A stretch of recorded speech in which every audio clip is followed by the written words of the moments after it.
जय श्री कृष्ण बच्चों। अभी मैं आपको बता रहा था सर्वांग क्षमता की शर्तें, पांचों शर्त मैंने आपको बता दिया। तो आखिर ये पांचों शर्त हम क्यों सीखे, क्या इसका लाभ होने वाला है, तो मैं आपको वो आज दिखाने जा रहा हूँ। ये पांचों शर्तें हम क्यों पढ़ते हैं, क्योंकि इसके बाद जितने भी जो हिसाब बनेंगे उस सब में हम सर्वांग क्षमता का प्रयोग करने वाले हैं। तो सर्वांग क्षमता पर आधारित पहला थ्योरम मैं आपको भेजने जा रहा हूं। समद्विबाहु त्रिभुज के आधार पर के कोण आपस में समान होते हैं। देखिए, समद्विबाहु त्रिभुज के समद्विबाहु समद्विबाहु त्रिभुज के आधार पर के कोण, आधार पर के कोण आपस में बराबर होते हैं, बराबर होते हैं। इस थ्योरम का प्रयोग बच्चों 7 से लेकर के क्लास 12 जहां तक आप पढ़ेंगे सब जगह इस थ्योरम का प्रयोग होता है। समद्विबाहु त्रिभुज के आधार पर के कोण आपस में बराबर होते हैं। तो एक त्रिभुज मैंने बना दिया, वास्तव में यह एक समद्विबाहु त्रिभुज है। यहां से हम लोग शुरू करेंगे मुख्य प्रतिज्ञा। मुख्य प्रतिज्ञा, मुख्य प्रतिज्ञा दिया हुआ है कि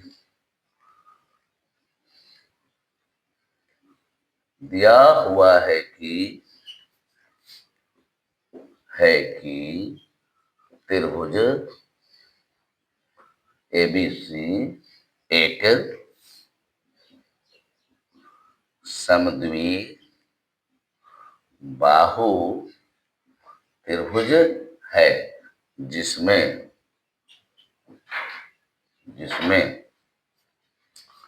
ए बी बराबर ए सी है। ए बी बराबर ए सी है। साबित करना है कौन बी बराबर कौन सी। तो बच्चों, जो हमें शर्त दिया गया है, अगर उस आधार पे नहीं बनता है तो ऊपर से रचना करना पड़ता है। तो देखिए, ये हमने रचना कर दिया। रचना में आपका हुआ है ए डी लंब बीसी डाला। चलिए, ये खुद से करना पड़ता है अगर आपको प्रमाण। त्रिभुज ए बी डी तथा त्रिभुज ए सी डी में, अब देखो बच्चों, ए बी बराबर क्या मिलेगा, ए सी, बगल में लिखोगे दिया हुआ है, ऐसा आपको दिखा हुआ, देखिए ए बी बराबर ए सी। और मिलेगा ए डी बराबर ए डी। ये क्यों मिलेगा बच्चों, तो यहाँ आप लिख सकते हो उभयनिष्ठ है। जो दोनों में मौजूद होता है इसे क्या बोलते हैं, उभयनिष्ठ बोलते हैं।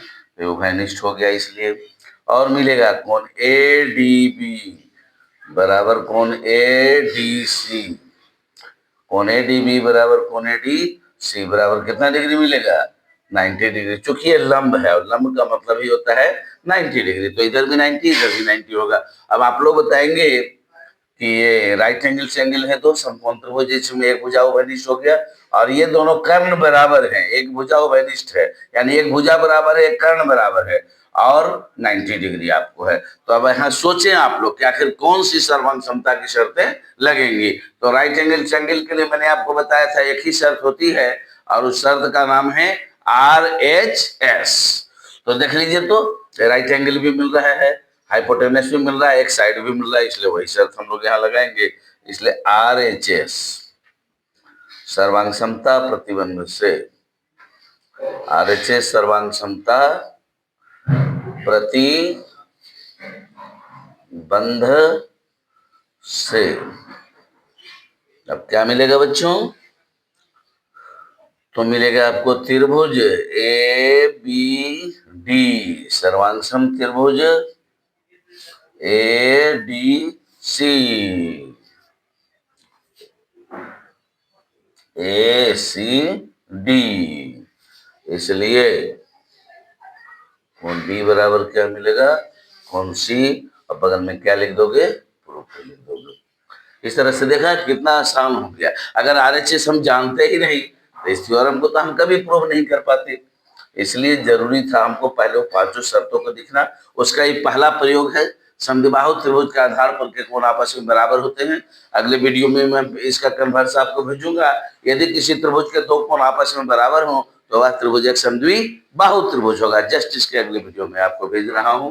आप इसे अच्छी तरह से पहले लिख लें, लिख कर समझ लें, क्योंकि क्लास 7 से लेकर के क्लास 12 तक सब जगह इस थ्योरम का प्रयोग होगा।